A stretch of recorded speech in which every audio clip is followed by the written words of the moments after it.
sesión. Listo. Perfecto.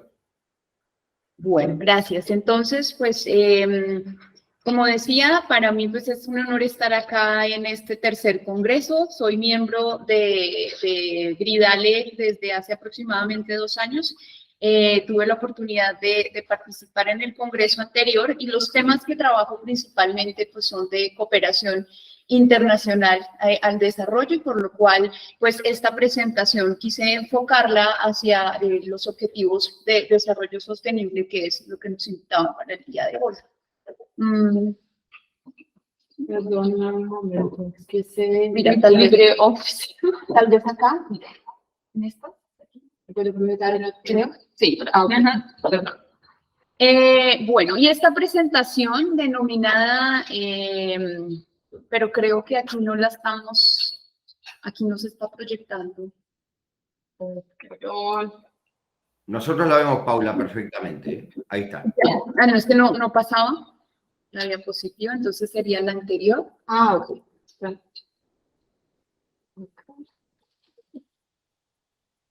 Ahí está la diapositiva 3. Sería la 2. Entonces tienes que dejarla de compartir en modo completo, así se ve mejor. Ah, ok. Sí. No, así está bien. Sí, gracias. Bueno, disculpen. Entonces, bueno, les compartía que este tema, pues, denominado la Agencia de la Cooperación al Desarrollo, pues, ha sido también el resultado, pues, de algunos años de reflexión y de funcionamiento del sistema internacional, de sus instrumentos y de los actores, y pues también al que se ha ido sumando análisis alrededor de la integración y cuáles son los retos de la gobernanza desde las relaciones internacionales, que es el campo en el que principalmente me muevo. Y por esta razón, pues a lo largo de mi presentación voy a abordar pues estas problemáticas y pues sucintamente, por el tiempo que tenemos, voy a abordar esta hoja de ruta, por así decirlo. En primer lugar, pues voy a hablar de cómo va América Latina en términos generales frente al cumplimiento de los objetivos de desarrollo sostenible, y frente a eso, cómo entran las dinámicas de cooperación a ser parte de ese cumplimiento, de los avances que se puedan tener en los próximos años. En segundo punto, pues lo voy a centrar, cuando hablamos de cooperación internacional al desarrollo, pues es algo muy amplio, por lo cual pues me voy a centrar principalmente a hablar de la cooperación sur-sur, que es una modalidad en la cual América Latina pues ha venido teniendo un desarrollo destacado. Y como práctica política, pues voy a analizar el caso de Brasil, Chile, Colombia y México. Obviamente, digamos, no lo voy a hacer a profundidad, pero voy a tocar algunos temas generales de estos. Brasil y Colombia fueron principalmente los temas de mi tesis doctoral, entonces conozco a profundidad el caso de estos dos países. Y México y Chile, pues también los incluí en el estudio. Uno, porque de aquí pues van a salir futuras investigaciones, y dos, porque estos también son considerados como los mayores socios de la región en materia de cooperación sur-sur. Y la tercera parte, pues ya para reflexionar como manera también de cerrar la presentación, cuál es el rol de las instituciones en la consolidación de ideas que se orientan a el fortalecimiento de una identidad colectiva. Sobre cuál es el lugar que ocupa la región dentro de esa arquitectura de la cooperación para el desarrollo.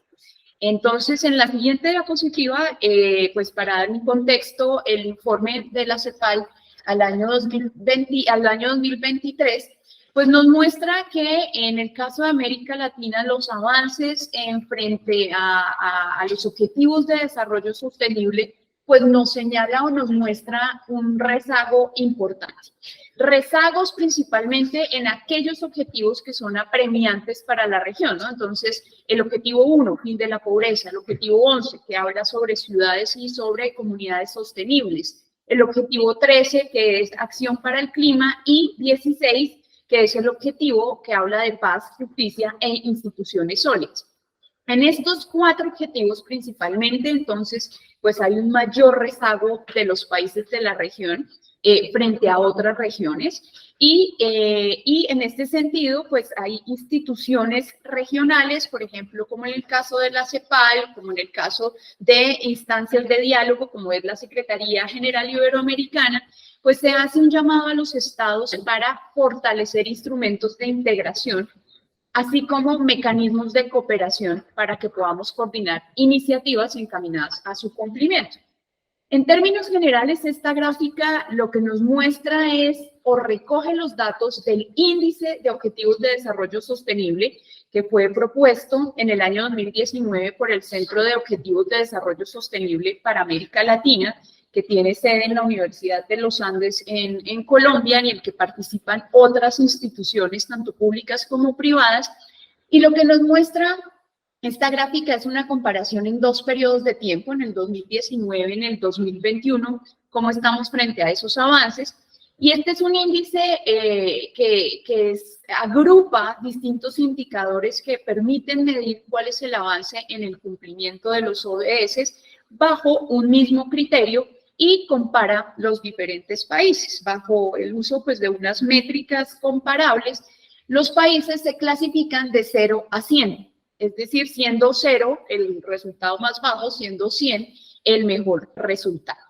Rápidamente observamos que según los datos que suministran los propios países frente a los distintos indicadores, alrededor de 276 indicadores que tienen los ODS, Uruguay, Chile y Costa Rica son los países que presentan el mayor porcentaje de avances en sus indicadores.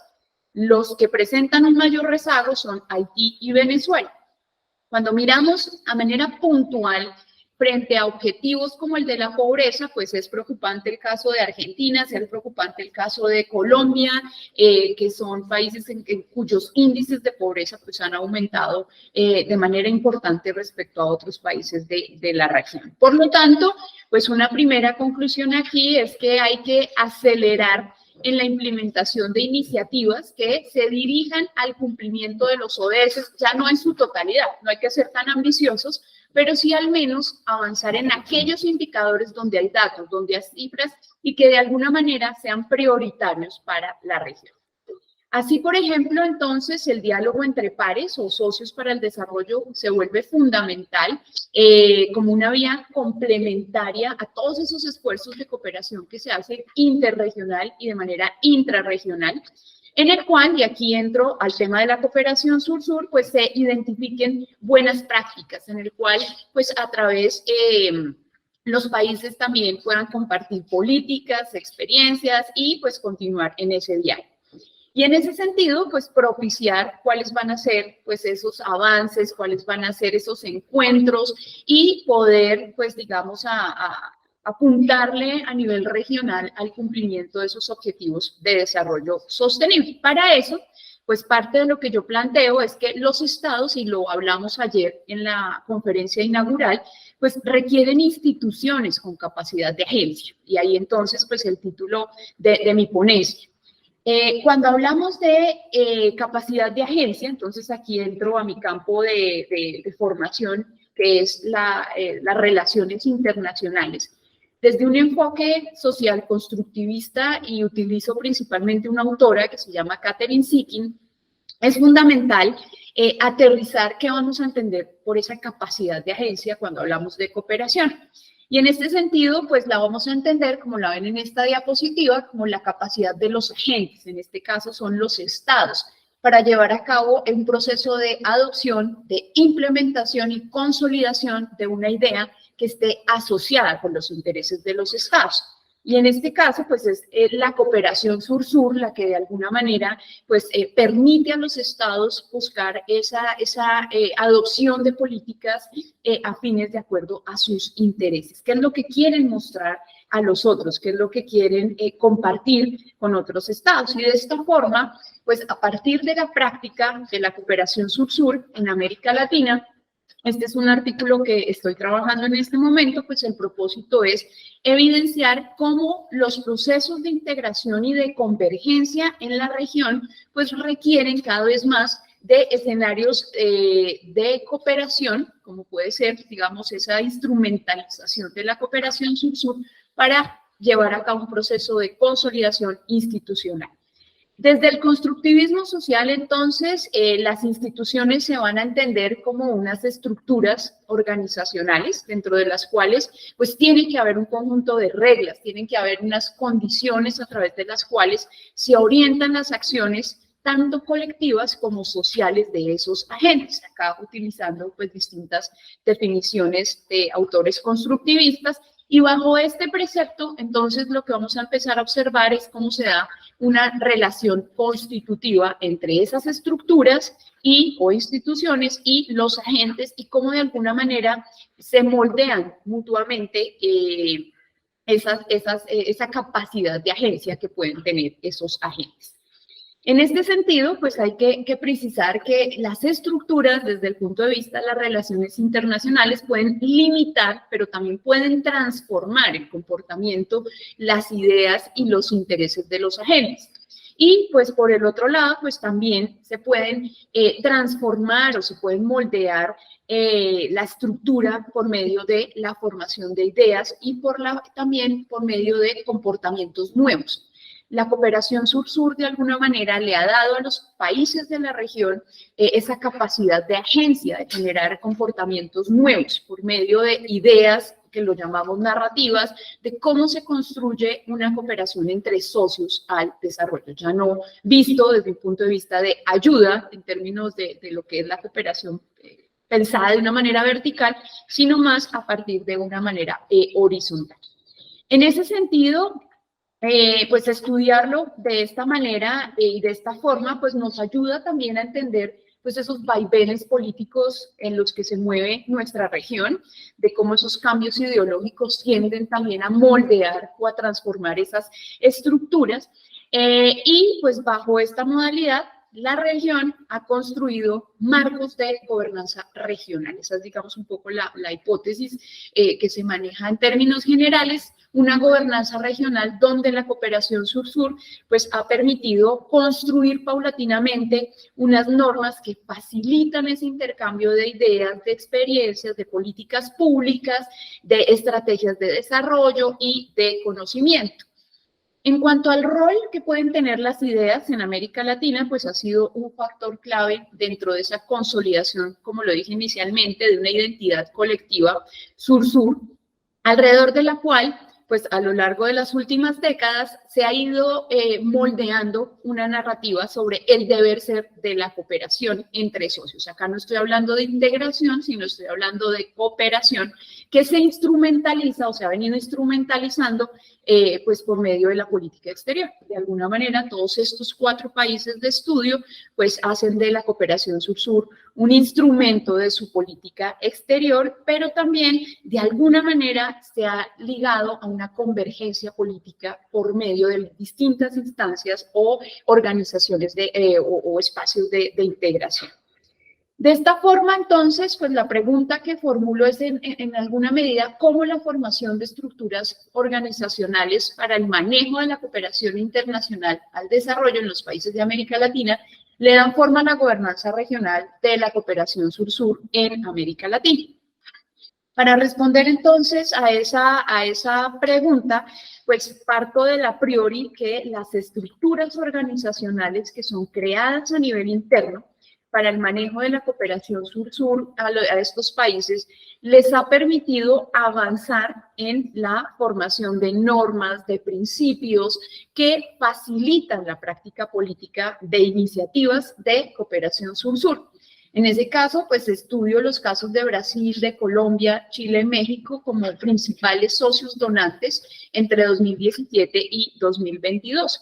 Cuando hago referencia a socios donantes, esta es una expresión propia del sistema de cooperación creado desde la Secretaría General Iberoamericana, la CEGIP, que es un espacio de diálogo intrarregional en el cual hacen parte 22 países de América Latina, 19 países de América Latina, más España, Portugal y Andorra, que hacen parte también de esta organización. En este sentido, pues lo que podemos observar en la siguiente gráfica es que cómo se han fortalecido pues esas instituciones que han sido un factor determinante para el éxito, para lograr el éxito de la cooperación sur-sur en esta región. Acá lo que vemos es, uno, pues cada uno de estos países ha ido alineando sus planes nacionales de desarrollo con el cumplimiento de los objetivos de desarrollo sostenible. Esto es importante porque de alguna manera ya están dotando de instrumentos el cómo llevar a cabo pues esa política. Segundo, estos 4 países también insertan dentro de la cooperación, dentro de sus diálogos bilaterales. En el marco de la política exterior, pues la cooperación sur-sur termina siendo, como lo dije anteriormente, ese instrumento por medio del cual, pues de alguna manera se integran, por medio del cual buscan tener un mayor posicionamiento en unas regiones específicas. En el caso de Colombia, pues es a nivel regional con los países de la región andina. En el caso de México es con los países de Mesoamérica. En el caso de Brasil, pues vemos una fuerte influencia o manejo de su cooperación sur-sur hacia África, principalmente hacia los PALOC, pero también en América Latina, en Sudamérica, quiere tener una presencia importante. Y en el caso de Chile, pues cada vez más quiere jugar un rol importante en Sudamérica. Entonces, de alguna manera, sí hay un componente estratégico por medio del cual se necesita tanto el alineamiento con el Ministerio de Relaciones Exteriores, pero también todos estos países cuentan con la creación de agencias de cooperación que se encargan de apoyar y de acompañar ese trabajo, digamos, político de sus ministerios de Relaciones Exteriores, pero desde un punto de vista más técnico. Estas agencias son técnicas y por lo tanto, pues su capacidad de acción va más relacionada hacia una gestión orientada a resultados, siguiendo unos lineamientos de política exterior. Por lo tanto, cuando hablamos de socios oferentes es qué tienen para dar estos países, qué ofrecen, cuál es su experticia, cuáles son los campos a través de los cuales pues ellos, cada uno de estos países prioriza unos sectores. En el caso de Brasil, pues vemos que su ámbito de actuación es más social, dirigido hacia el desarrollo de proyectos en agroindustria y también en términos de educación. En el caso de Chile, fortalecimiento institucional, fortalecimiento de sectores productivos ligados a temas de digitalización, a temas tecnológicos. En el caso de Colombia, digamos que es el caso que pues, es más cercano a mí, es el que más conozco. Yo ahí le agregaría un asterisco y es pues, que va muy ligado a temas de seguridad. Seguridad que siempre pues, ha estado el cuestionamiento de hasta dónde puede considerarse la seguridad un ámbito de acción de la cooperación al desarrollo.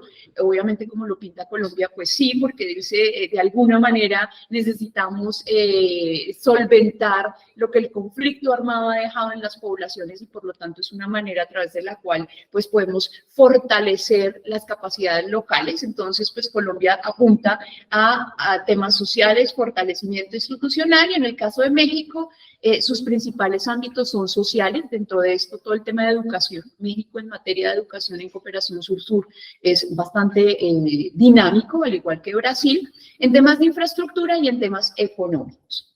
Infraestructura, servicios y temas económicos. Cuando vemos entonces en esta gráfica iniciativas de cooperación sur-sur, no hay que perder de vista el hecho de que todos estos países tienen un rol dual, es decir, son tanto oferentes, pero también también reciben cooperación, dan y reciben cooperación. Y en alguna medida lo que vemos en este cuadro es que hay una preocupación por estos 4 países por ser principalmente oferentes, no tanto receptores. De alguna manera, entonces, coloquialmente podemos decir que hay unos nortes dentro del sur de países que quieren tener un rol protagónico importante frente a lo que pueden ofrecer en materia de cooperación. Llama la atención pues el caso de Chile, que solamente en el último año, estos datos son a 2022, pues fue un socio, recibió alrededor de 4 proyectos de cooperación. Ya me sonó aquí la chicharra. Y lo que vemos en las últimas columnas es, de alguna manera, cuáles son los principales países con los cuales estos países se relacionan. Son países con los que podemos concluir, pues de alguna manera hay afinidades políticas, pero también hay afinidades frente a sus agendas temáticas y cómo se han ido alineando, priorizando los objetivos de desarrollo sostenible por medio de esa cooperación sur-sur. Rápidamente, digamos, como ideas finales de lo que puede ser de lo que va a ser el trabajo que estoy desarrollando en este sentido. La primera idea es entender que si bien la cooperación sur-sur pues es una práctica antigua que se empieza a dar desde el año 1978, en realidad es a lo largo de la última década cuando se empieza a sustentar un discurso político de una manera un poco contestataria frente a lo que era la cooperación tradicional y de alguna manera encuentra un nicho principalmente en América Latina donde realmente hay una alineación en sus discursos frente a hacia dónde dirigir la cooperación sur-sur o la cooperación sur-sur para qué. Hay una convergencia frente a esas agendas independientemente de ideologías políticas. Eso es algo interesante que lo hablábamos ayer y realmente cuando hablamos de cooperación sur-sur, tanto gobiernos de derecha como de izquierda en América Latina, pues están alineados frente a ese propósito de compartir sus buenas prácticas y experiencias. Segundo, reconocer que la cooperación sur-sur es un campo dinámico en el cual los países de América Latina han tenido juego, han venido interactuando. Aquí me gusta citar mucho una frase que no es originaria de la hoy secretaria de Relaciones Exteriores, Alicia Bárcena, sino que es más del profesor Boaventura de Sousa, y es que en realidad alrededor de la cooperación sur-sur lo que se ha venido viendo es que no hay país lo suficientemente chico que no tenga nada que enseñarle a otros, ni países lo suficientemente grandes que no tengan nada que aprender de otros. Entonces, digamos que frente a eso, los países de la región pues tienen algún impacto y tienen mucho que enseñar y dar a otros. Y por último, la cooperación sur-sur no debe ser entendida únicamente como una práctica política. También acá hay un importante factor técnico que de alguna manera es lo que le ha permitido a los países tener estas cifras, tener estos datos. Y eso es gracias al fortalecimiento que han tenido las instituciones encargadas del manejo de la cooperación dentro de sus respectivos países. A veces creemos o vemos que tienen un rol pues muy secundario frente a lo que son esas acciones, pero son los que más resultados tienen que mostrar frente a lo que ha sido el cumplimiento de esos alcances. Entonces, de alguna manera, se han construido principios, volviendo a los conceptos constructivistas, principios morales sobre el deber ser de la cooperación. De alguna manera se han consolidado normas sobre cuál debe ser el comportamiento de los agentes y pues también en última instancia, pues en el marco de los objetivos de desarrollo sostenible, pues ha servido como un instrumento para poder avanzar. Tal vez no al ritmo que esperábamos, obviamente la pandemia ahí nos hizo zancadilla frente a lo que eran esos avances, pero pues de alguna manera esos son como unos resultados preliminares y la importancia que tienen las instituciones para lograr alcanzar o para lograr avanzar en esos objetivos de desarrollo sostenible y a los que seguramente después de 2030 se vayan a firmar y a creer. Muchas gracias.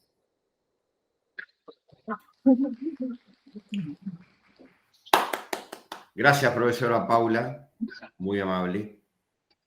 Bueno, continuando con el orden de las exposiciones, le damos paso al profesor Santos López Leiva, de la Universidad Autónoma de Baja California, Campus Tijuana, México. La ponencia del profesor Leiva se titula Avances y barreras de América para el cumplimiento de los objetivos del desarrollo sostenible, el objetivo 8. Es decir, seguimos en la misma sintonía con lo que venía exponiendo la profesora Paula. Profesor Leiva, un gusto en saludarlo. El gusto es para mí. Muchas gracias por invitarme a esta interesante presentación. Muy bien. Ahí está. Lo siento que estoy teniendo un poco de dificultad para cambiar los slides. Pero, ¿así lo ven o no? ¿Sí lo ven? Sí, Sí, se ve perfectamente. Muy bien. La siguiente. Bueno, yo trato de desarrollar lo que son los avances del objetivo 8, que sobre todo se refiere al crecimiento de la región, ¿no? La ponencia se llama Avances de América Latina en el cumplimiento del objetivo 8 del desarrollo sostenible, la siguiente. Y ahí reviso solamente cinco de las metas que tiene el objetivo, que me parecen a mí las más interesantes y son las que realmente son las más difíciles de cumplir. Entonces no las voy a leer ahora cada una de las metas porque las voy a ir revisando una por una. La siguiente.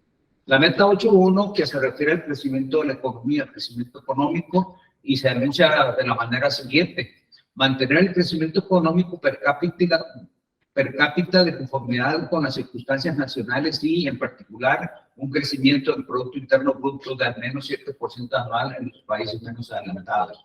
La siguiente, al revisar las estadísticas, ahí presento hasta el 2021, en las primeras dos columnas, que es la tasa de crecimiento del PIB mundial, está el mundial y América Latina, ¿no? Está el crecimiento del PIB. Entonces, en los 21 años de que va del siglo XXI, la tasa mundial, la tasa promedio de crecimiento mundial es de 2.92%, casi 3%, y América Latina ha crecido al 2.31%. Ahí vemos que la tasa promedio de América Latina está en desventaja con respecto a la tasa de crecimiento del promedio mundial, es decir, venimos creciendo a una tasa menor que lo hace la economía mundial. Pero si nos vamos a la tasa de crecimiento del producto per cápita, ahí también hay un déficit, que la tasa mundial en los 21 años es 1.62% de crecimiento del PIB per cápita, y América Latina alcanza el 1.19. También ahí se ve un déficit. La siguiente. Ahí está por países, no la voy a revisar por países por cuestión de tiempo, pero el país que más creció fue Perú. Sin embargo, con las últimas circunstancias, pues dudo que siga creciendo al mismo ritmo.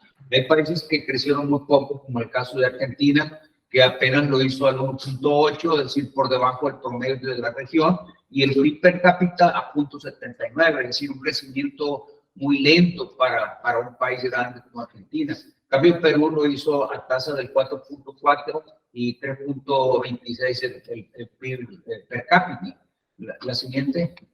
Y ahí presento dos líneas, ¿verdad? Para ver cuál es la dinámica del crecimiento, la línea roja del crecimiento de América Latina. Se puede observar que América Latina antes de 2014, aprovechando el auge de los commodities, tanto precios como demanda de commodities, creció por encima de la economía mundial. Entonces América Latina realmente tuvo un crecimiento muy importante antes de 2014. Sin embargo, de 2014 para adelante vemos otra en la línea roja, que el crecimiento de América Latina bajó, incluso estuvo muy por debajo del crecimiento de la economía mundial, y más fuerte estuvo durante la pandemia. Es decir, donde pegó más fuerte la pandemia, si lo revisamos por regiones, fue en nuestra región. La siguiente. Y ahí presento cómo se dio en la pandemia, cómo la pandemia pegó a las regiones. Y ahí el menos 6.8 es América Latina y el Caribe. Es decir, vemos que la pandemia, donde se agudizó los efectos en la economía, fue precisamente en nuestra región. Son cifras de la CEPAL 2021.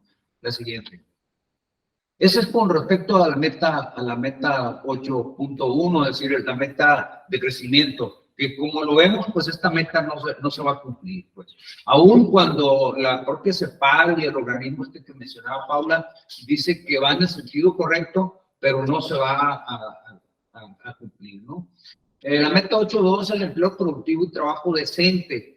Es lograr niveles más elevados de productividad económica mediante la diversificación, la modernización tecnológica y la innovación, entre otras cosas, centrándose en los sectores de gran valor añadido y un uso intensivo de la mano de obra. En esta meta se concuerda o se pega al objetivo 9 de innovación, y que es el objetivo que tiene el más bajo crecimiento, es decir, el objetivo de menor cumplimiento es precisamente el objetivo 9, después sigue el objetivo 8, y esta meta se presenta incluso, como dice la CEPAL, dicen los Centros Coordinadores de los Objetivos del Desarrollo, es una meta en retroceso, O sea, porque a partir del 2014, la productividad del trabajo en América Latina ha disminuido, es decir, no ha crecido no es que haya disminuido, pero no ha crecido al mismo ritmo que lo hace la economía mundial. Entonces, la gran desventaja del continente en el aspecto mundial, la economía mundial,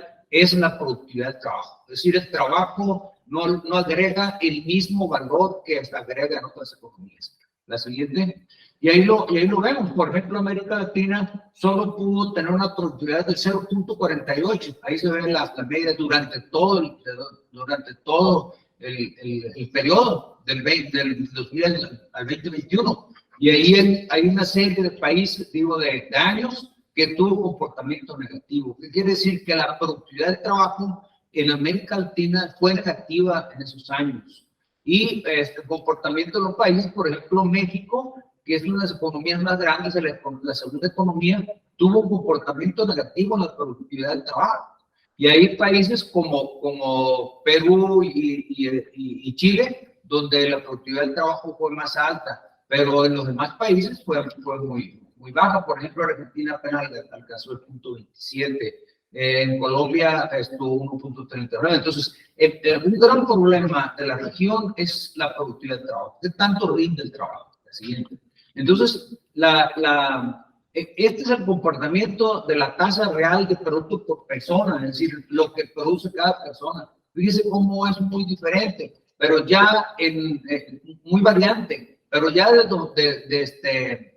2014, 2015 para abajo, la productividad del trabajo ha sido negativa.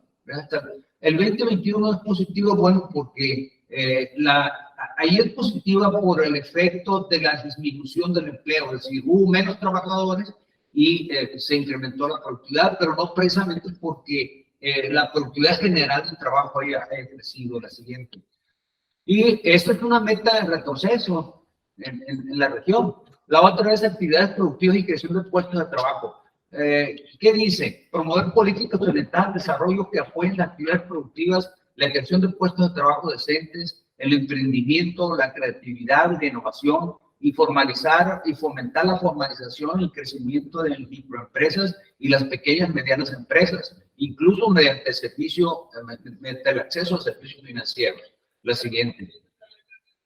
Ahí tenemos el porcentaje de desempleo. El porcentaje de desempleo, voy a revisar solamente las primeras dos columnas. Por ejemplo, el porcentaje de desempleo a nivel mundial durante todos los 21 años fue de 5.79. En cambio, en la región fue de 7.73. Entonces, ahí estamos también en desventaja con respecto a la economía mundial. Es decir, el desempleo es mayor en América Latina con respecto al promedio mundial. No voy a revisar los países, por la siguiente gráfica, por favor. Y ahí tenemos una gráfica donde se presentan el desempleo a nivel mundo, que es la línea azul, ahí es el comportamiento azul, y el desempleo en América Latina, que es la línea roja. Siempre vemos que el desempleo de América Latina es más alto que en el mundo, y se acentúa después de la pandemia. Es decir, el desempleo de la pandemia fue mucho más alto, en la región. La siguiente. Es una meta también que no se va a cumplir, aun cuando señalan que va en la dirección correcta, pero no se puede cumplir. Empleo productivo y trabajo decente. De aquí a 2030, lograr el empleo pleno y productivo y el trabajo decente para todas las mujeres y los hombres, incluidos los jóvenes y las personas con discapacidad, así como la igualdad de remuneración por trabajo de igual valor. La siguiente.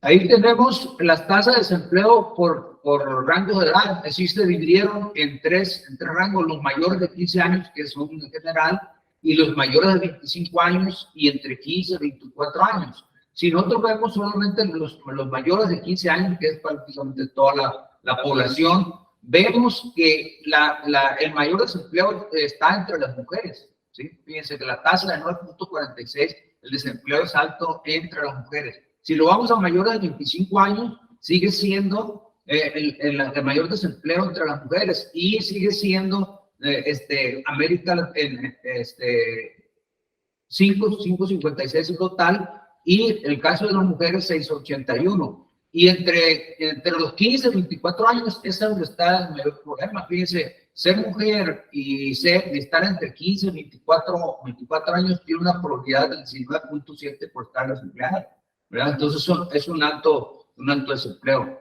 La siguiente. La meta 8, que es trabajo y estudio y capacitación de los jóvenes, 8.6. De aquí a 2020, reducir considerablemente la proporción de jóvenes que no están empleados y no cursan estudios ni reciben capacitación, como se les ha llamado en México, los niños, reducir los niños, o sea, que estudian y trabajan, ¿no? Adelante. Ahí vemos, ahí en esta tabla, es el porcentaje de hermanos que no están empleados, no cursan estudios ni reciben capacitación. Ahí lo vamos a hombres y mujeres, y ahí la tabla muestra que el 28.5% de mujer no está empleada, ni estudia, ni recibe capacitación. Entonces, dentro de ese grupo, pues es muy, muy fuerte el caso de la mujer que no está ni estudia, ni emplea, ni capacitación. La siguiente.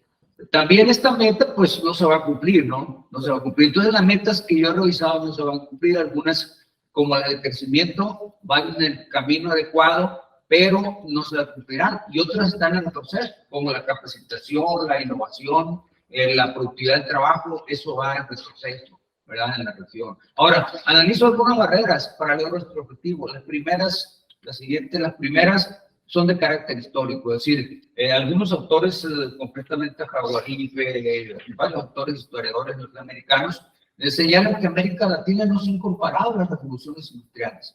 Desde la primera revolución industrial de Inglaterra en 1760, la segunda revolución en Alemania en 1880 y la tercera revolución industrial de Estados Unidos, Japón en 1980. Y ahora la cuarta revolución industrial, pues estamos llegando tarde. Entonces, eso es una de los historiadores señalan que es una de las causas por las cuales América Latina se encuentra en un continente en vía de desarrollo. La siguiente. Y los efectos de la pandemia. Los efectos de la pandemia, en primer lugar, pues está la disminución de la actividad económica en el mundo. Es decir, América Latina como proveedora de commodities, pues bajó la demanda en el contexto mundial, pues entonces bajó los ingresos para la región. Caída en la demanda de productos primarios, interrupción de las cadenas globales de valor, ¿verdad? Es decir, las cadenas en que participamos en el contexto internacional. Me señalan cuando sea tiempo, ¿no? Sí, no, todavía. Muy bien. Muy bien. Menor demanda de los servicios de turismo, ¿sí? O sea, una participación importante de la región es en los servicios de turismo. Entonces, cayó la demanda porque cayeron los viajes. Entonces, eso hizo que, pues, América Latina dejara de recibir ingresos por esa vía. Y el empeoramiento de las condiciones financieras internacionales. Es decir, cada vez vemos que las condiciones financieras internacionales, pues, se ponen más difíciles. Por ejemplo, la quiebra de los bancos en Estados Unidos no es otra cosa que el capitalismo se está ajustando, ¿no? Es decir, los grupos financieros más fuertes se están ajustando y los más débiles, los bancos pequeños, pues tienen que cerrar. ¿Por qué? Porque a los ahorradores, al momento de que ven que su banco posible quebrar, pues sacan su fondo y lo meten a un banco más grande.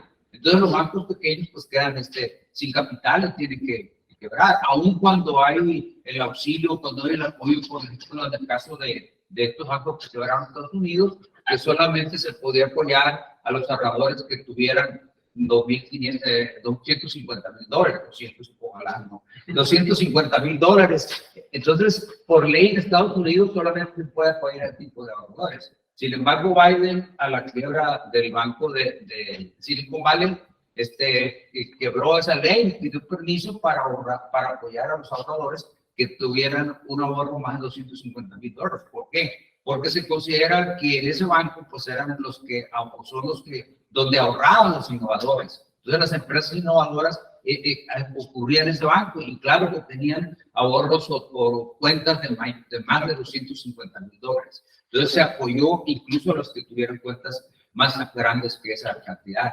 Entonces, lo que está pasando es que en las crisis también el capitalismo se ajusta. Es decir, lo más grande no pierden, los que pierden pues son los más chicos, ¿no? Los que perdemos son los que no tenemos, ¿verdad? La siguiente. Y están las barreras estructurales. Las barreras estructurales está la persistencia de una heterogeneidad estructural, que es un problema para América Latina. Desde el 1965, que Aníbal Pinto presenta su estudio sobre la heterogeneidad estructural, América Latina tiene una gran diversidad de tamaños de empresas, de tamaños de capitales, de productividades. Por ejemplo, aquí la productividad de la minería pues es altísima. No recuerdo cuántas, 25 veces más grandes más altas que la productividad en la agricultura. Entonces, la productividad de la minería en América Latina es igual a la productividad internacional. ¿Por qué? Porque generalmente son grupos extranjeros que están explotando las minas en América Latina. Entonces, tienen una alta productividad, ¿verdad? No así los grupos agrícolas, que no tienen productividad más baja. Entonces, la heterogeneidad estructural es un problema para América Latina. Es decir, aquí encuentran grandes capitales, pero vean la calle también, ¿sí? Eso es una gran diversidad. La mala distribución del ingreso, que viene a ser parte de lo mismo. Es decir, hay personas que tienen altos ingresos, pero hay personas que tienen muy bajos ingresos. 5 minutos, muy bien. La carrera por el financiamiento, o la carencia, perdón, de financiamiento. Es un problema de financiamiento para la región. Entonces, ya Laura, un poco en los objetivos, también menciona los objetivos de desarrollo sostenible. Paula. Y se menciona, ¿mande? Paula, perdón. Ya te cambié de nombre. Bueno, menos mal que no te puse un nombre muy feo, ¿verdad? sí, Bueno, Paula. Bueno, la política social. Por ejemplo, hay países que están muy interesados en la política social, como el caso de México, ¿verdad? Que está dando que prácticamente está dando ya la renta universal, ¿verdad? La renta universal, pero vamos a ver qué efecto tiene en el desempeño de la economía esta renta universal a las personas de mayor edad, ¿verdad? Lo que tenemos más de 65 años ya tenemos acceso a esa renta universal. Yo ya tengo bastante años que estoy cobrando, ¿no? Ahora, la debilidad institucional. Pablo lo decía, ese es un gran problema, y si ustedes ven otros organismos que califican la competitividad en el contexto internacional, por ejemplo, el Foro Económico Mundial, que una de las que yo creo la primera pilar que califica son las instituciones. Vemos la debilidad, cómo califica las instituciones de América Latina para la competitividad internacional. Esas son las barreras estructurales que presenta la región, que cada una por sí pues representa un tema de discusión, ¿no? La siguiente. Y pues muchas gracias por su atención.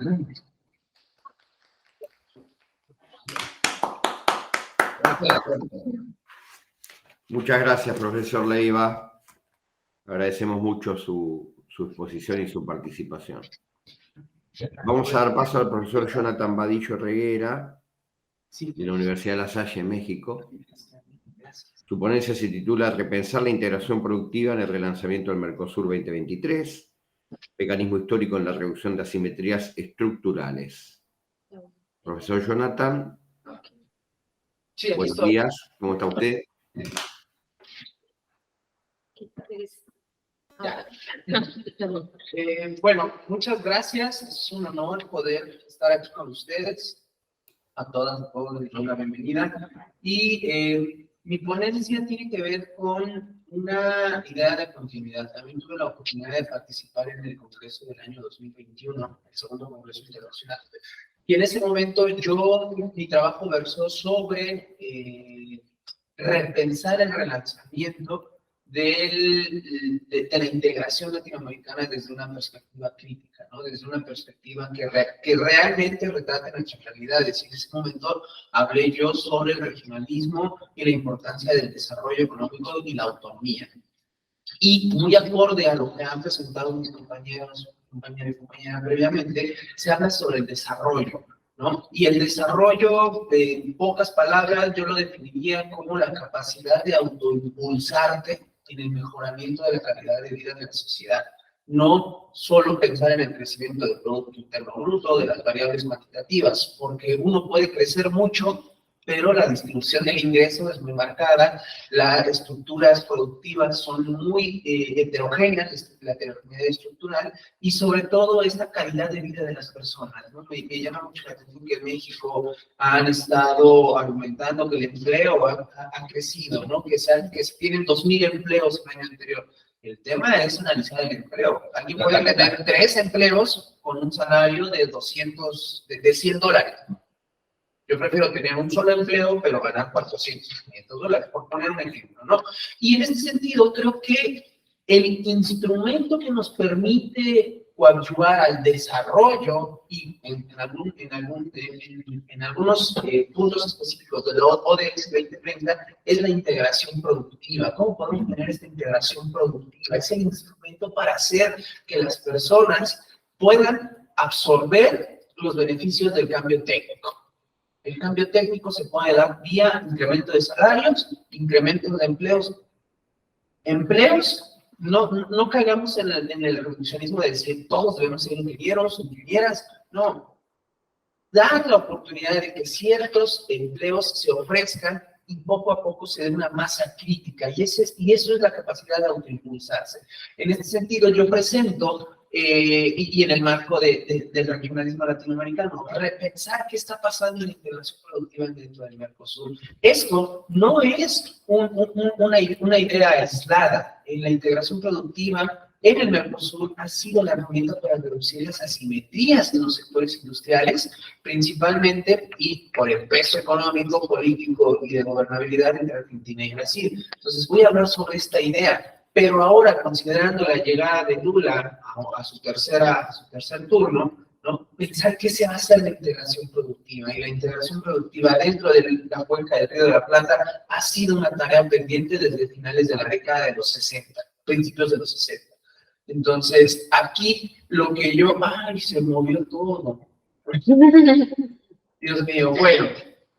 Aquí lo que yo les estoy presentando, la integración productiva ha sido un instrumento histórico. Podemos hacer el primer rastreo de la idea de armonizar los sistemas industriales entre Argentina y Brasil en la cumbre de Uruguayana. ¿Qué era la cumbre de Uruguayana? Prácticamente reconocer que en cada una de las fronteras de Argentina y Brasil se estaba desarrollando un sistema industrial desarrollista nacional. Es decir, se buscaba la autonomía en la economía y en la política y tratar de coincidir estos dos modelos de desarrollo económico con la idea de reducir la asimetría. Tenemos ciertamente que mencionar que en este periodo se vivía la posguerra y en Brasil se dio un pragmatismo, ¿no? Se dio el yo quiero industrializarme, pero tampoco quiero ser yo esta idea de entrar a la guerra. Brasil nunca se declara dentro de la Segunda Guerra Mundial.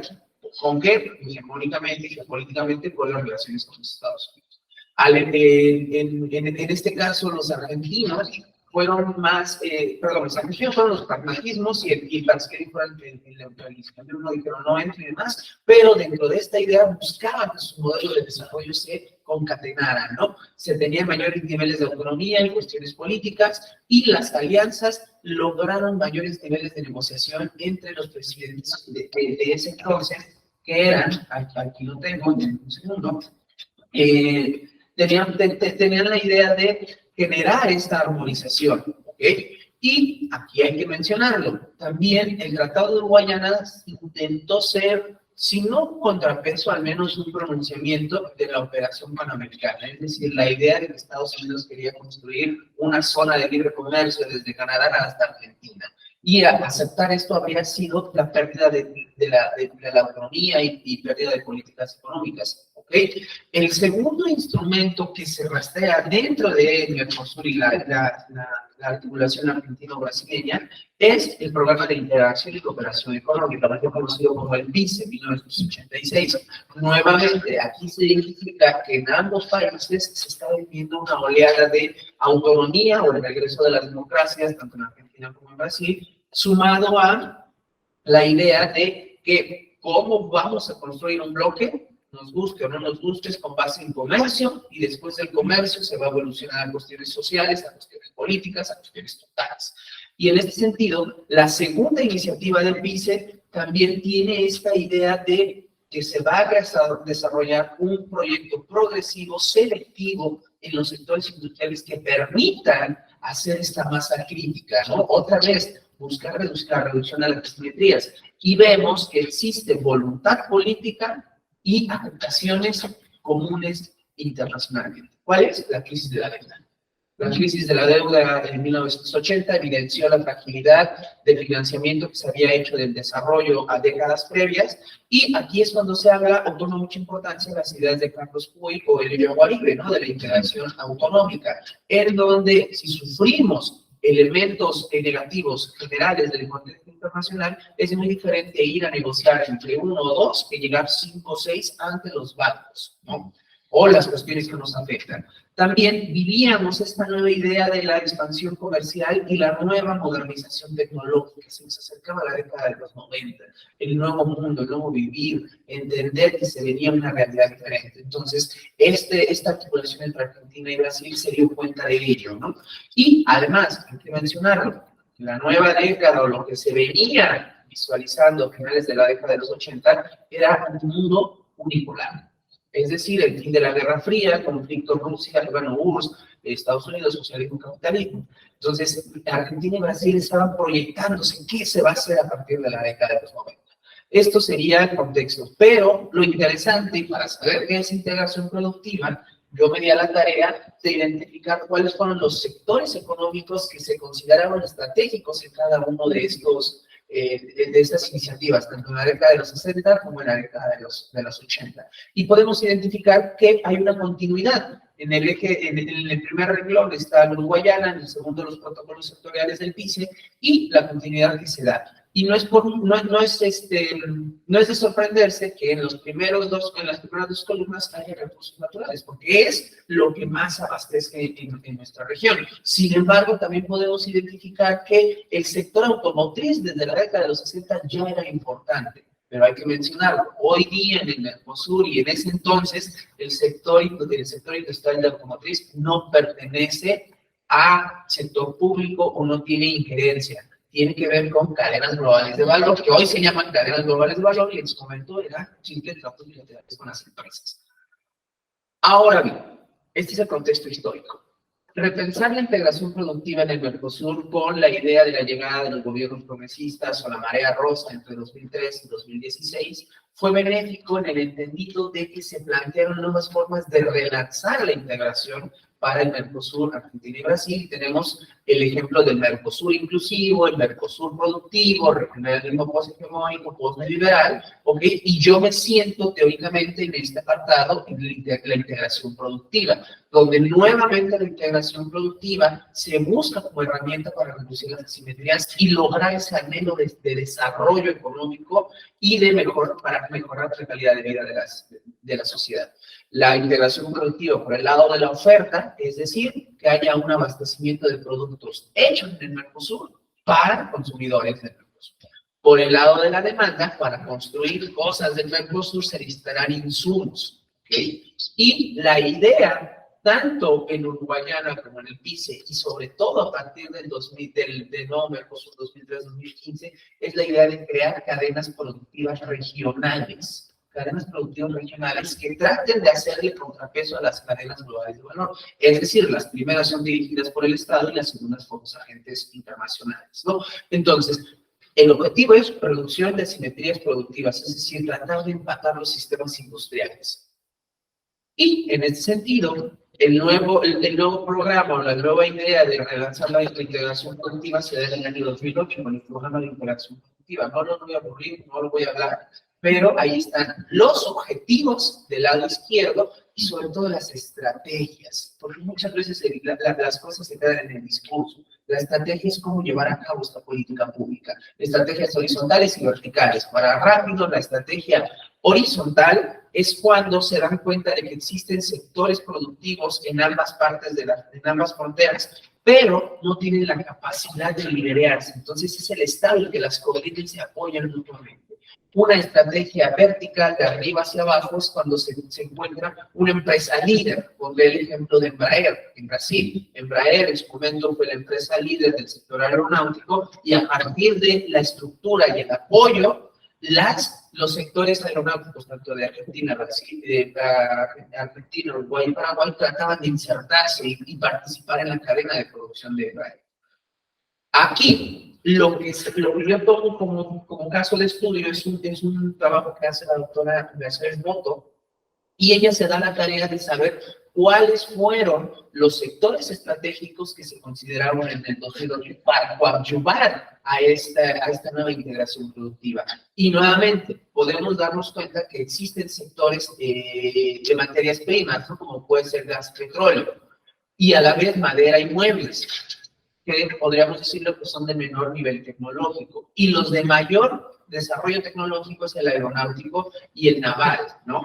Pero, hay que decirlo, en Brasil esos sectores están en gran medida protegidos o liderados por los militares. Entonces, eso también es importante. Una vez que yo conozco este texto, me doy a la tarea de buscar las estadísticas para saber qué tanto avance se tuvo en los sectores que se eligieron. Y es a continuación lo que yo hago. Demuestro si existió o no esta integración productiva, demuestro o busco identificar si se redujeron las asimetrías y sobre todo si se incrementó el comercio intrarregional. Sin embargo, lo que podemos ver es una tendencia desde 1995 hasta el 2008 que hago el corte. Bueno, lo tengo que haber hecho en 2016, ¿no? Porque se acaba la corriente progresista, la oleada rosa con el engagement deal. Pero ha sido una constante. El comercio extrarregional es el que ha dominado con un promedio de más del 80%. El comercio intrarregional, es decir, lo que se hace dentro del Mercosur, no supera el 20%. Ahora bien, si este mismo comercio lo divido en tipos de productos, es evidente que los productos agropecuarios, los productos como la soja o la carne en su momento son los que liderean junto con el petróleo. Las mercancías a partir de manufacturas son marginales en comparación de los montos que extraen. Ahora bien, yo me doy a la tarea de diseccionar aún más niveles tecnológicos de las exportaciones que hacen Mercosur fuera de la región y evidentemente podemos darnos cuenta que la línea roja o la superior son exportaciones basadas en recursos naturales. Lo que le sigue son manufacturas de tecnología media, es decir, entre estos dos se tiene más del 70 o 80% de las exportaciones, donde realmente el sector de las manufacturas de tecnología media es el sector automotriz. Otra vez, algo que no lidera la integración productiva dentro del Mercosur. Y interesantemente, el sector automotriz en el Mercosur es lo que hace México para América del Norte, abastecer de autos a Estados Unidos. Pero aquí lo que se hace es las negociaciones entre los sectores automotrices es con el gobierno brasileño y con el gobierno argentino. No hay una vinculación y abastecen a la región del sur. Otro elemento interesante, ¿quiénes son los principales socios del Mercosur en el periodo analizado? Es muy determinante e interesante ver cómo Estados Unidos en algún momento, o bueno, América del Norte era el principal socio. Con la inserción o la irrupción de China en el sistema internacional, China hoy día continúa siendo como el principal socio del Mercosur. Algo interesante a destacar ahí es cómo solo la comunidad andina es la que tiene es la que tiene la relación con el Mercosur, pero es otra vez marginal, menos del 5%. Lo que sigue es, ahora bien, que ya caracterice cuál es el comercio, cuáles son los socios, identifico cuáles son los sectores que se dieron a la tarea de meter dentro de la integración productiva y podemos darnos cuenta que este comercio extrarregional, solo lo que es el comercio con petróleo, es lo que se exporta más. El comercio interno de los sectores que se habían buscado, maderas, barcos, aeronaves o semillas, no juntan ni el 10-11%. Es decir, a pesar de que se impulsó, la caracterización del comercio en estos sectores es muy baja. Peor aún, si ahora vemos lo que se exporta intrarregionalmente, separe la gráfica, porque la línea azul es el sector automotriz, ¿ok? Y eso se cuece aparte. Desde el lado derecho llega hasta el 25% de las exportaciones intrarregionales. Los otros sectores que se consideraron en 2008 no suman ni el 2%. O sea, la integración productiva repensando en sectores estratégicos no se ve esa potencialidad. Y no es lo mismo hacer carros, ya sea ensamblarlos, que promover la idea de muebles, maderas o juguetes. Lo mismo, la clasificación de las exportaciones dentro del Mercosur con base en la tecnología. Otra vez, aquí es el gran problema del desarrollo, no del Mercosur, sino de América Latina. La tecnología alta no se desarrolla, ¿ok? La clasificación de las exportaciones intrarregionales. Nuevamente, las manufacturas del sector automotriz es la mayor tecnología que se hace. Pero esa tecnología no se puede diversificar a sueldo, no se puede diversificar a que en algún día se tenga un sistema de navegación autónomo creado en Argentina o en Brasil, porque esas cosas son importaciones de alta tecnología, principalmente de Asia. Ahora, hay algo a lo que yo nunca digo, pero se tiene que mencionar, soy economista. Entonces, dentro de las cadenas globales de valor, hay una cosa para evaluar cuáles son los sectores que que hay eslabones productivos internacionales, y se usa el índice Global Oil. Es decir, este índice entre 0 y 1 te permite ver cuáles son los sectores económicos o manufactureros de mayor integración a estas cadenas globales de valor. Pongo el caso de Brasil con China y el Brasil con Estados Unidos para saber cuáles son los sectores más vinculados a países desarrollados. Y es evidente que en ambos casos, el primero es China y el segundo Estados Unidos, Brasil está vinculado principalmente a sectores primarios, ¿ok? Petróleos y refinados, caucho y sintético con China, y se ve su evolución 2003, 2015, 2022, y con Estados Unidos es lo mismo. Son carnes, es manufactura, de muy bajo contenido. Y otro, aún así, la irrupción de Brasil en cadenas globales de valor, el promedio general no supera el 0,30%, para, bueno, el mejor año 2022 el 30%, de un índice de 0 a 10, y para Estados Unidos lo mismo. Entonces yo me di a la tarea de saber cuáles son los encadenamientos dentro de este índice en cadenas globales de valor o participación entre Argentina y Brasil, y aquí se los presento. Es muy interesante y es evidente que Brasil es un país o tiene un sector industrial más desarrollado respecto a Argentina. Y vemos cuáles son, en rojo, estos sectores que para mí son de importancia por el alto desarrollo y contenido tecnológico que se puede dar entre Argentina y Brasil. Digo, este primer análisis lo hice en el 2015 y ya hablaba de farmacéuticos y medicinas, ¿no? Es un área de oportunidad. El otro es el automóvil, aeronaves, Embraer otra vez con todas las luces y sombras, y barcos y embarcaciones. Por el lado de Argentina hacia Brasil, principalmente vemos que uno de los encadenamientos con mayor contenido tecnológico es el sector automotriz, otra vez. Pero esto no es realmente donde el gobierno puede tener injerencias. Identificar cuáles son los encadenamientos o sectores nos permitiría ver este tipo de índices. Ahora bien, ¿cuál es la vinculación que yo veo entre los tres grandes ejemplos de integración productiva y las continuidades? El primero es el sector automotriz, ha estado desde la década de los 60 hasta hoy día, pero esos son cadenas globales de valor dirigidas por empresas transnacionales y una dinámica de mercado. Caso contrario, o el que yo me gustaría hacer hasta un postdoctorado a una instancia para identificar eso, el sector aeronáutico en su momento con Embraer fue una locura. Hablaban de iguales con Boeing, con Airbus, con estas grandes compañías inglesas o estadounidenses, como Bombardier en Canadá, ¿no?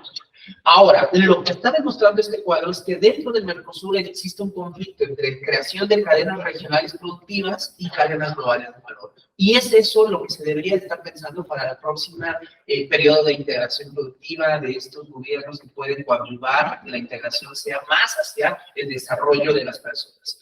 Lo último que pongo aquí es básicamente que Argentina y Brasil siguen con una heterogeneidad estructural. Siguen exportando materias primas e importando manufacturas. 2015 no cambia nada en el 2016, se sigue importando TICs, se sigue exportando más soya para el caso de Brasil. Argentina es lo mismo, sino más marcado. 2015, 2022 sigue exportando materia prima. Y por esto cierro, en el Mercosur ocurre lo mismo. El Mercosur tiene mayor exportaciones de materias primas, semillas, soja, minerales, carne.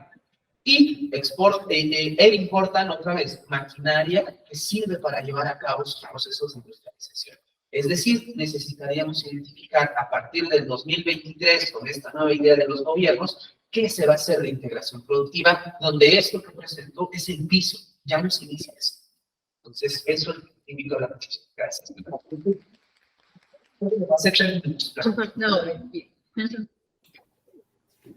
Bueno, gracias, profesor.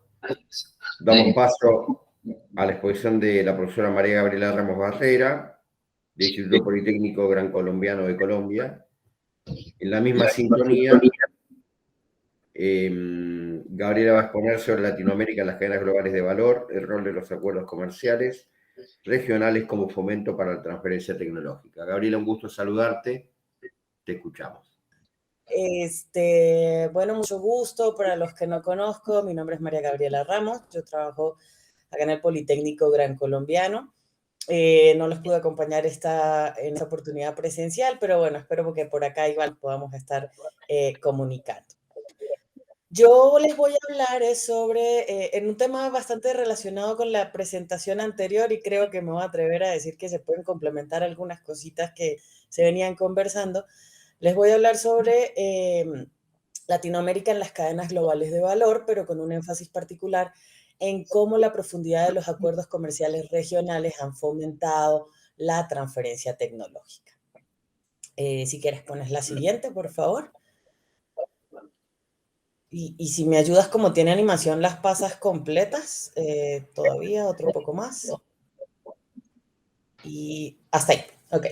Entonces, ¿qué es lo que sucede? Lo que yo evidencio es que en efecto es necesario o han aumentado las cadenas de valor a nivel global y pues la región forma parte de estos procesos de incremento o esto que ha venido transformando pues el mundo.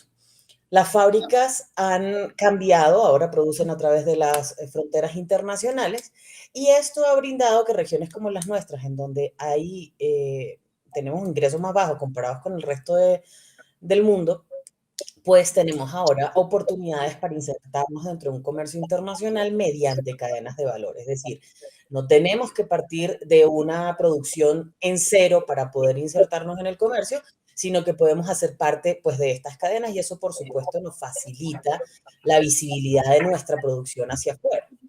En ese orden de ideas, entonces, hay una internacionalización que se está dando a través de la fragmentación. Esto quiere decir, entonces, que estamos generando una transferencia no solo de inversiones, sino también del saber hacer. O sea, estamos generando una transferencia de conocimientos mediante estas cadenas de valor. Por supuesto, esto se hace con el rol protagónico de las empresas multinacionales, parte de lo que mencionaban previamente. Porque son estas empresas, el 86% del comercio internacional es transado por empresas multinacionales. Por lo tanto, estas empresas van a tener un rol muy importante al ser las que transfieren el conocimiento, las que transfieren este saber hacer a lo largo de las cadenas. Y por lo tanto, si hay esa transferencia de conocimiento y por ende transferencia de tecnología, pues hay un incremento de los procesos de aprendizaje a través del comercio. Sin embargo, el problema que presenta esta cadena de valor es que en la medida que yo haga producción fragmentada, pues voy a elevar los costos. ¿Por qué? Porque cada vez que transfiera mi producto, envíe mi producto hacia otra frontera para continuar con su proceso, pues puedo estar aumentando los costos a través del pago de nuevos aranceles. Entonces, en esa medida, sí puedo hacer una reasignación de los factores de producción generando comercio intraindustrial, como se mencionaba en la ponencia anterior. Sin embargo, si no existen acuerdos profundos que me permitan a mí hacer esos intercambios con una reducción de costos, con un mejoramiento de las condiciones de la producción, con una participación de nuevos agentes, como en este caso es la tecnología, pues básicamente yo voy a participar en una cadena, pero sin generar un valor significativo, o sea, manteniendo el rezago que ha caracterizado a la región dentro del comercio. ¿Okay? Si quieres, pasamos a la siguiente, por favor.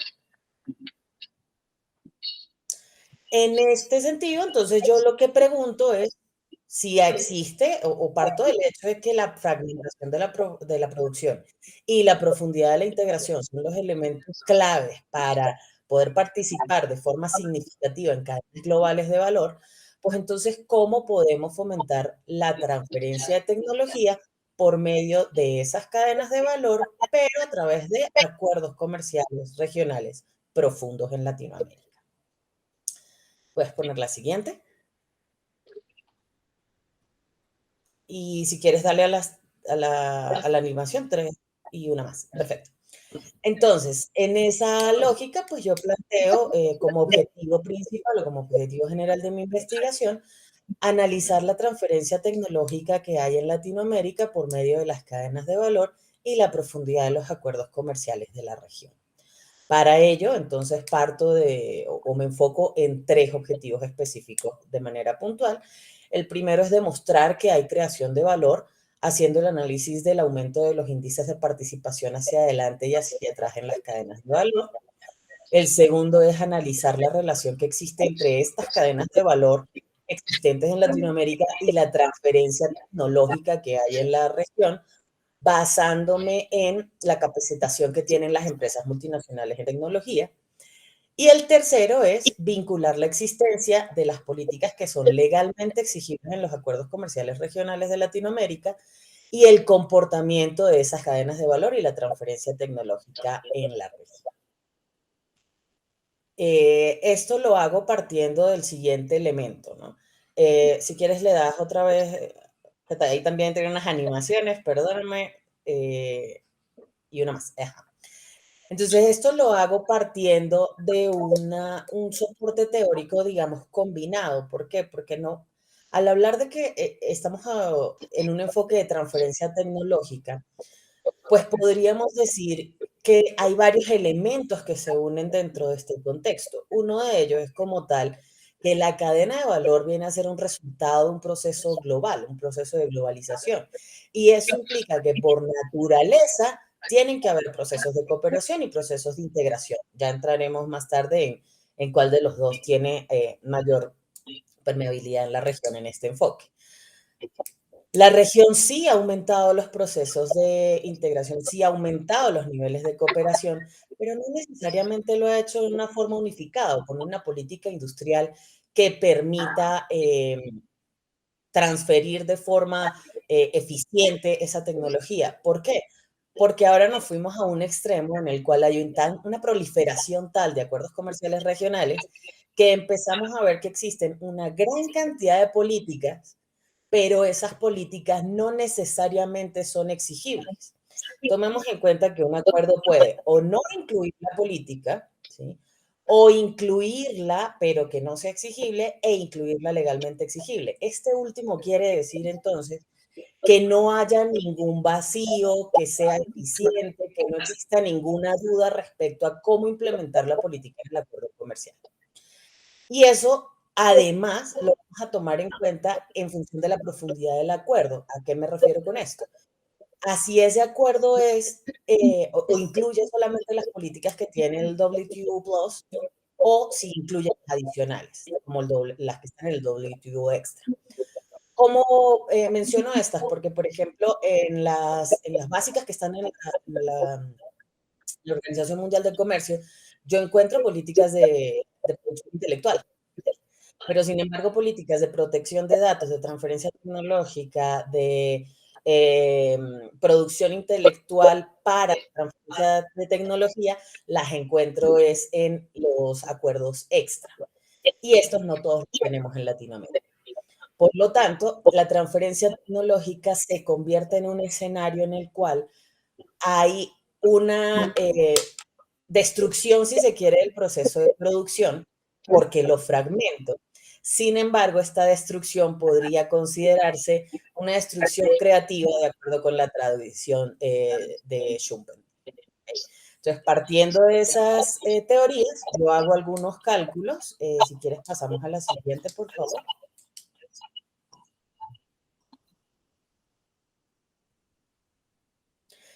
Y en los cálculos que hago, pues entonces estimo las cadenas de valor, pero a través de los indicadores de participación y hacia atrás y hacia adelante.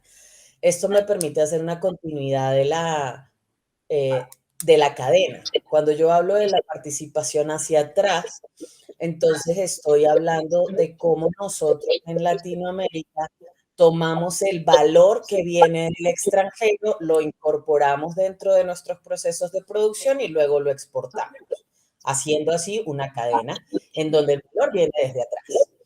Y cuando hablo de la participación hacia adelante, pues entonces es el valor que nosotros creamos, que exportamos en nuestra producción y que otros socios comerciales luego lo reexportan dentro de sus procesos.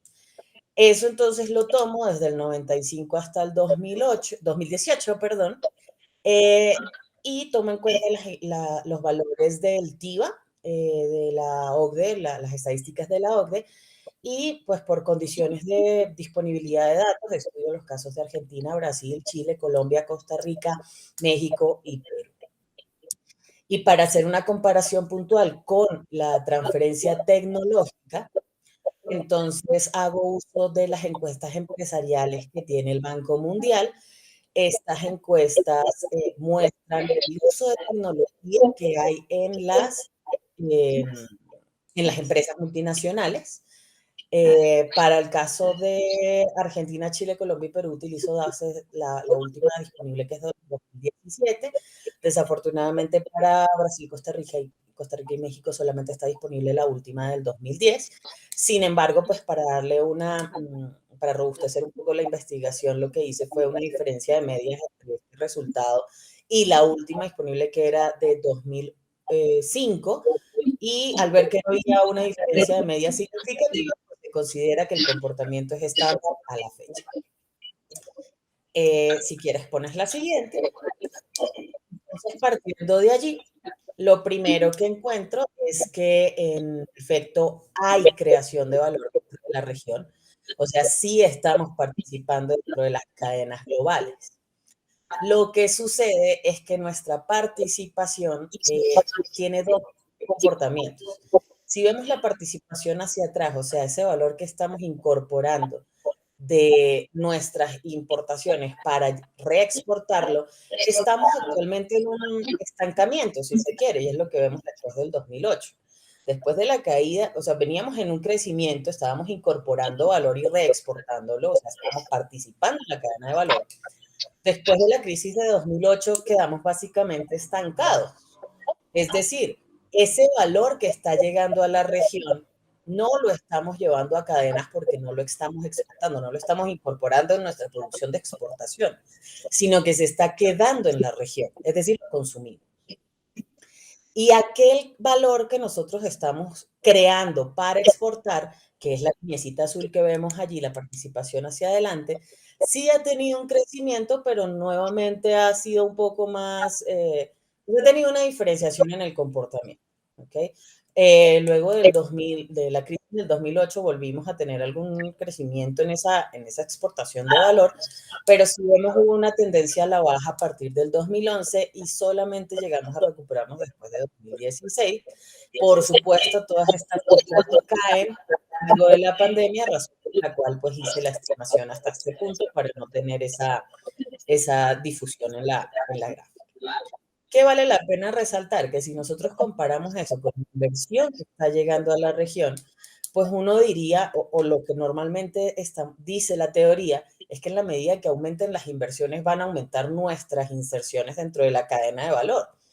Pero si nosotros vemos el comportamiento de la región, sí aumentaron las inversiones producto de la proliferación de acuerdos, sobre todo los que se empezaron a redactar después del 2000, y hay un aumento en las inversiones extranjeras.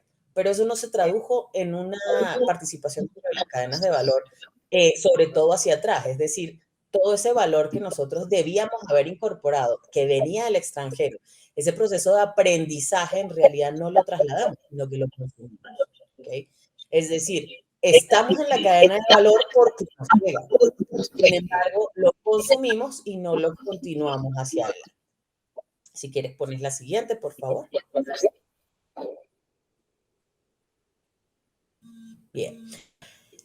Entonces, cuando vemos los indicadores de transferencia tecnológica de esta encuesta de empresas, vemos que aún mayor diferencias en la región. Nosotros comparamos todos los países con algunas de las variables de tecnología más importantes, que son estas que resumo acá, y vamos a encontrar que no hay un comportamiento relativamente similar. Entonces, por ejemplo, yo encuentro que Argentina puede tener, de hecho, o manifiestan sus empresas que tienen mayor nivel de nueva tecnología o que introducen modificaciones en los bienes y servicios, por ejemplo, en un 54%, mientras que en Brasil solo se hace en un 31%. Sin embargo, cuando vemos en esas cadenas de valor que les mostraba previamente, Argentina es uno de los que menos contribuye a las cadenas de valor de la región. Entonces, pareciera que hay una disociación entre lo que es participación en la cadena de valor y lo que se está entendiendo como transferencia tecnológica. En ese orden de ideas, los países sí están transfiriendo tecnología, sí están incrementando la tecnología dentro de sus empresas, pero no lo están haciendo en una política ordenada que se pueda atribuir a los procesos de integración de la región. Precisamente porque no hay una estructura que yo pueda identificar en Mercosur. Los países de Mercosur, en efecto, tienen este comportamiento. Los países de la CAN tienen este comportamiento. Hay una diferencia muy significativa entre estos componentes. También lo podemos ver, por ejemplo, en las empresas, si la empresa utiliza tecnología patentada por compañías extranjeras, en donde también hay unos volúmenes muy dispares entre el uso tecnológico. Pasamos a la siguiente, por favor. Entonces, aquí, ¿qué sucede? Parte de lo que yo les mencionaba al inicio. Cuando nosotros tomamos los acuerdos comerciales regionales que existen en la región, aquí estoy graficando los más importantes para mi discusión en términos puntuales, nosotros vemos que esas normativas básicas, o sea, las WTO Plus, sí están presentes, son legalmente exigibles, pero estas políticas en su gran mayoría no promueven la transferencia tecnológica, es decir, se han quedado atrás, se han quedado un poco estancadas. Pero vemos que casi todos los acuerdos las tienen y las contienen legalmente exigibles, es decir, son fuertes, son coherentes y se pueden aplicar. Pasamos a la siguiente, por favor.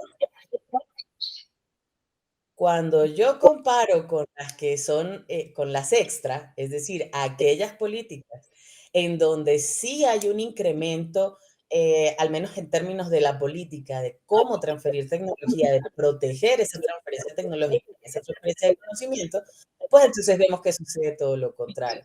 Es decir, hay muy pocas políticas que son legalmente exigibles. Eso en realidad nos demuestra pues, que no hay una estructura o una política coordinada en la región, una política industrial que nos permita hacer transferencia tecnológica mediante cadenas de valor, porque pues no contamos con la estructura institucional, en otras palabras, para hacerlo al momento, a la fecha. Si quieres pasamos a la última, por favor, y ya ahí avanzamos. Entonces, ¿qué es lo que concluyo yo con la investigación? En primer lugar, y en términos general, pues la fragmentación de la producción sí está promoviendo un escenario para que haya transferencia de inversiones y de saber hacer, y esto fortalece la integración profunda, que busca esa integración profunda, y genera políticas para incidir en la transferencia tecnológica. En primer lugar, pues resaltar que en Latinoamérica las empresas multinacionales sí han creado valor, han logrado satisfacer los requerimientos que tiene el mercado internacional, pero lo han hecho en un contexto en el cual nuestro valor no lo estamos incorporando en las exportaciones mundiales, sino que estamos solamente enfocándonos en traer el valor extranjero y consumirlo en la región.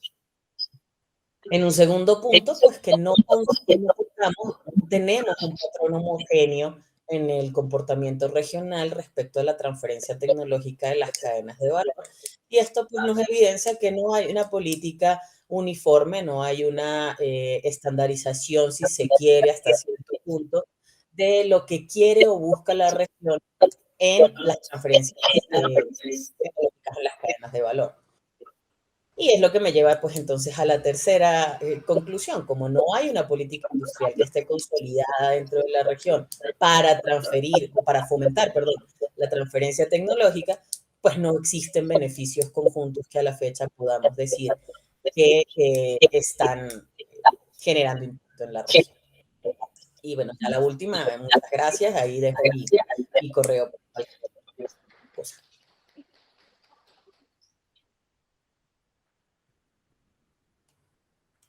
Bueno, María Gabriela, muy amable, muy clara la presentación.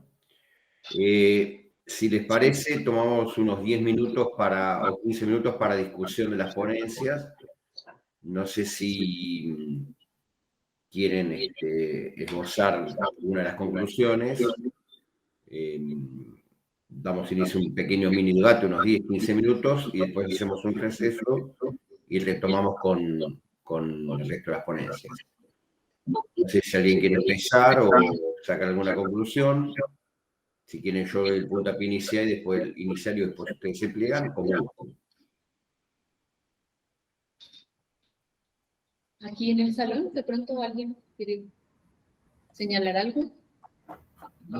Si hubiera alguna duda. Sí. ¿Cómo, Pues, perdón? Roberto, si quieres dar un comentario.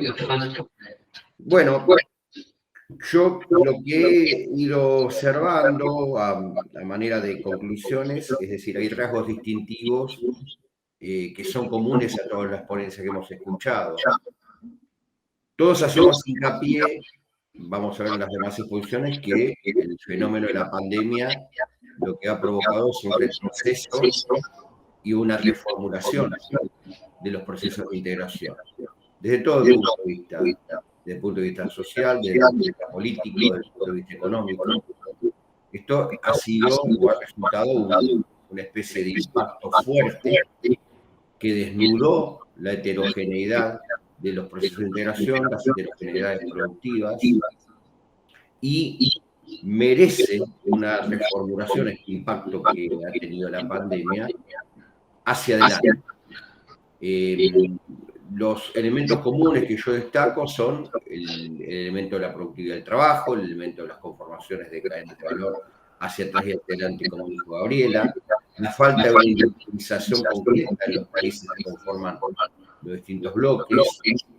Y bueno, estamos como en una reformulación de los procesos de integración, al punto tal que debemos preguntar, cuando observó puntualmente el caso del Mercosur, la reformulación del Mercosur, es seguimos profundizando hacia el logrado de la integración o hacia la profundidad de la integración, o si nos mantenemos en una instancia de cooperación más fuerte previa a la consolidación de los procesos de integración. Está claro que hay dos sectores que son fundamentales en esto, y que a veces parecen contrapuestos, pero que merecen una actividad coordinada, que son los estados por un lado y las empresas, ya sea a nivel nacional o transnacional o internacional, por el otro. Creo o entiendo que acciones estoy trabajando, por Dios, o individuales no ayudan a conformar o a consolidar las instancias de integración que tenemos en Latinoamérica. Lo que se buscaría o lo que sería necesario es una coordinación de ambas instancias. Estos son los elementos comunes que yo he venido notando en las distintas exposiciones. Fundamentalmente cuando hablaron las dos primeras, tanto Paula como el profesor Santos, cuando hablaron de los objetivos del desarrollo sostenible. Es decir, ahí es donde más se nota el impacto de la pandemia y el estancamiento de los procesos de integración.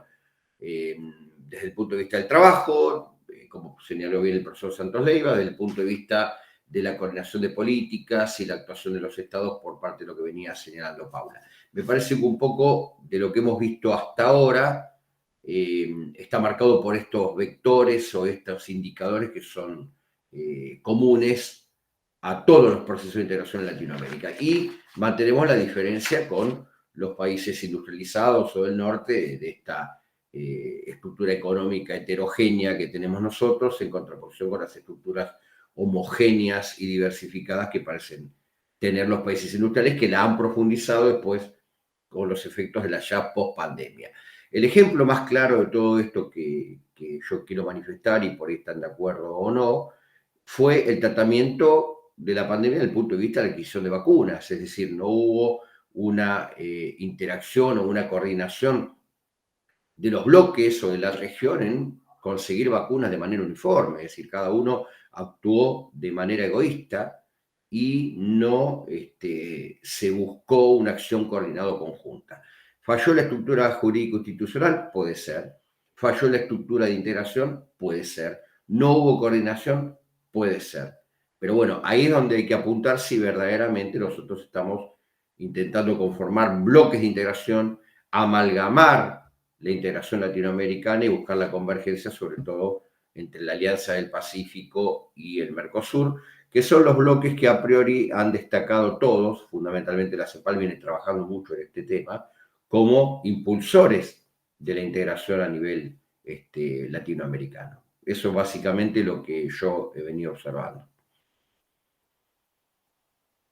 Muchas gracias, profesor Roberto. Entonces, pues según nuestro programa tenemos un receso, una breve pausa hasta las 11 de la mañana y a las 11 entonces volvemos con nuestro segundo bloque en el cual arrancamos a las 11 con usted, profesor Roberto Mirabelli, después estará la profesora Bárbara Caraballo y Karen Honorio.